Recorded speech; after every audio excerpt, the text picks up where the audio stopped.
আমরা বাঙালিরা যেভাবে রান্না করি, রান্নাঘরে যতটা সময় ব্যয় করি, অন্যান্য দেশের লোক মনে হয় এত সময় দেয় না। তারা শাক সেদ্ধ করে খায়, দেখা যায় মাছটাও ওরকম কাঁচা কাঁচা খায়, রাতের দিকে হালকা খাবার খায়, সকালে হালকা খাবার খায়।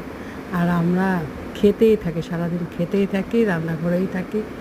এই যে এক মশলা, মাছ রান্না করতে যায়, 3 টুকরা মাছ রান্না করতে যায়, মাছগুলোকে ভালো করে লবণ হলুদ মরিচ এগুলো দিয়ে ভেজে মেখে সেগুলোকে লাল করে ভাজতে হলো।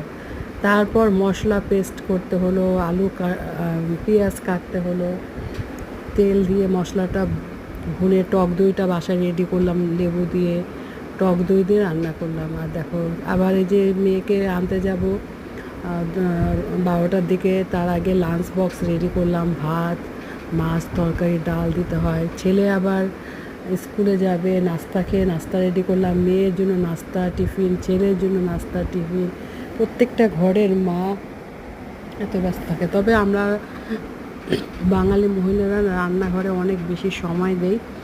একটা শাক ভালো করে ধুয়ে কুচি করে কেটে তেলের মধ্যে পেঁয়াজ রসুন কত কিছু দিয়ে ভাজি করে তারপরে দেয়। পাহাড়িরা শাকটা কি সুন্দর সিদ্ধ করে ওটা দিয়ে ভাত খায়। এটা পুষ্টিগুণও ঠিক থাকে, রান্না করতেও সময় লাগে। আমাদের যত সব ঝামেলা, ঝক্কি ঝামেলা।